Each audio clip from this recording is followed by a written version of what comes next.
3. Metode dakwah Wali Songo. Sejarah Wali Songo sangat berkaitan erat dengan catatan penyebaran Islam di Jawa.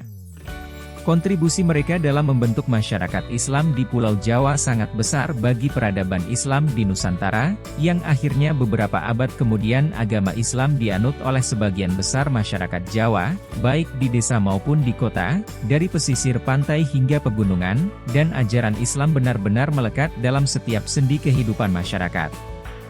Wali Songo merupakan suatu dewan dakwah atau dewan mubalik. Apabila salah seorang wali tersebut bepergian atau wafat, maka akan segera digantikan oleh wali yang lain. Era Wali Songo sekaligus merupakan pertanda berakhirnya dominasi budaya Hindu-Buddha di Nusantara, yang kemudian digantikan dengan kebudayaan Islam. Mereka adalah simbol dan ikon penyebaran Islam di Indonesia, khususnya di Jawa. Tentu saja selain Wali Songo masih banyak tokoh lain yang berperan, namun peranan mereka sangat dominan dan penting dalam penyebaran Islam di Pulau Jawa. Sebagai penyebar Islam kepada masyarakat awam yang masih menganut ajaran animisme dan dinamisme, para wali tersebut berusaha dengan berbagai upaya agar masyarakat mengenal Islam. Mereka memberikan pengajaran, bertindak sebagai guru yang mengajarkan banyak hal tentang Islam kepada murid-muridnya. Pada saat masyarakat yang menjadi muridnya memiliki pertanyaan-pertanyaan, para wali akan memberikan penjelasan dengan rinci dan detail. Para wali juga memberikan teladan langsung, dalam kehidupan sehari-hari maupun dalam persoalan ibadah. Mereka juga menjadi pemimpin kaum muslimin di wilayah yang mereka tempati. Selain karena mereka memiliki pengikut yang cukup banyak, mereka pun merupakan tokoh dan figur yang disegani oleh masyarakat. Hampir semua Wali Songo terlibat dalam perkembangan peradaban Islam di Nusantara. Adapun mereka memanfaatkan pesantren, kesenian wayang dan juga pertunjukan-pertunjukan tradisional sebagai media dakwah Islam dengan menyisipkan nilai-nilai Islam ke dalamnya. Adapun beberapa media dan metode yang digunakan oleh Wali Songo dalam berdakwah tentu tidak semuanya bisa relevan dengan konteks perjuangan dan dakwah Islam pada masa kontemporer saat ini.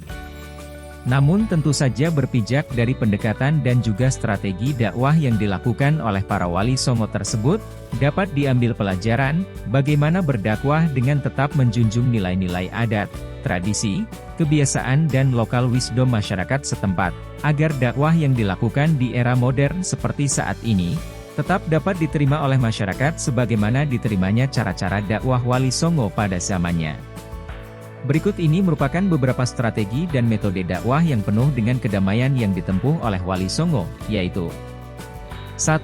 Ceramah. Merupakan strategi dakwah yang dilakukan dengan jumlah jamaah yang cukup banyak. Sampai dengan saat ini, metode ini masih sering dipergunakan oleh para mubalik, ustadz atau penceramah dalam rangka syiar Islam kepada masyarakat luas. 2. Tanya-jawab diskusi. Metode ini tidak saja dilakukan dalam konteks dakwah, namun dalam penyampaian materi di dunia pendidikan pun, masih menggunakan metode ini, karena dirasa masih efektif untuk mengetahui kekurangan dan kelebihan pemikiran orang lain, serta efektif untuk menginternalisasikan nilai-nilai pada seseorang yang terlibat dalam forum diskusi dan tanya-jawab tersebut. Terhadap tokoh-tokoh masyarakat garis keras pun, para wali menerapkan metode diskusi atau musyawarah untuk mencapai sebuah kesepakatan tentang sikap saling toleran dan menghormati satu sama lain dengan baik. 3. Keteladanan. Wali Songo memberikan teladan yang nyata kepada masyarakat. Seorang tokoh agama dan seorang mubalik harus mampu memberikan teladan, karena masyarakat akan benar-benar secara sukarela mengikuti ajaran yang dilakukan oleh orang-orang yang berjiwa mulia lahir dan batin, dan layak dijadikan figur panutan oleh mereka. 4. Pendidikan.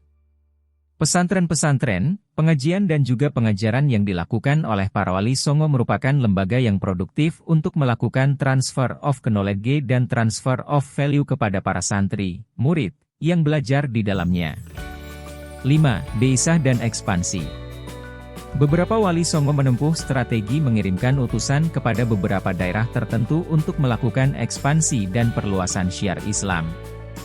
Contoh yang dilakukan oleh Sunan Giri yang mengirimkan utusan sekaligus bertindak sebagai juru dakwah keluar Pulau Jawa yaitu Madura, Bawean, Kangean, Ternate dan Tidore. Hal ini semakin menjadikan akselerasi ketersebaran ajaran Islam di Nusantara terjadi dengan lebih cepat. 6. Kesenian. Kekayaan budaya, bahasa, adat dan kesenian daerah menjadi salah satu metode yang mengalami akulturasi dan asimilasi dengan nilai-nilai dan ajaran Islam yang populer sebagai media dakwah pada masa Wali Songo. Bagaimana para wali menyisipkan ajaran-ajaran Islam pada kesenian wayang yang semula berisi kisah-kisah Mahabharata dari India, disisipkan kisah-kisah bernuansa Islami, kesenian gamelan dengan gending-gending Jawa yang syairnya digubah sedemikian rupa dengan syair yang berisi syiar Islam, nilai-nilai tauhid, kerelaan menyembah Allah Subhanahu wa Ta'ala, tidak menyekutukannya dengan menyembah sesuatu selain dari Allah Subhanahu wa Ta'ala dan sebagainya. Hal tersebut menjadi sarana dakwah yang efektif karena para wali bisa menyisipkan tuntunan Islam melalui tontonan budaya yang sangat ampuh untuk menarik minat dan perhatian masyarakat untuk lebih memperdalam ajaran Islam. 7. Silaturahim. Para wali Songo tidak jarang melakukan kunjungan dan silaturahim kepada masyarakat. Menyisipkan pesan damai, ajaran Islam yang penuh dengan kelembutan dan kasih sayang, disampaikan dengan akhlak yang baik dan penuh dengan adab dan sopan santun, sehingga membuat masyarakat menjadi tertarik dan terpesona dengan keindahan ajaran Islam yang dibawa oleh para wali tersebut. Demikianlah, Wali Songo melakukan upaya-upaya dakwah dengan penuh kedamaian. Pendekatan kepada masyarakat pribumi dilakukan dengan menggunakan akulturasi dan asimilasi budaya Islam dengan budaya lokal. Metode ini merupakan metode yang dikembangkan oleh para sufi golongan Sunni, yaitu menerapkan ajaran Islam dengan keteladanan yang baik. Adapun aliran teologi yang dianut oleh para wali Songo merupakan aliran teologi Asy'ariyah dan ajaran Sufisme mengarah kepada ajaran Sufi dari Al-Ghazali.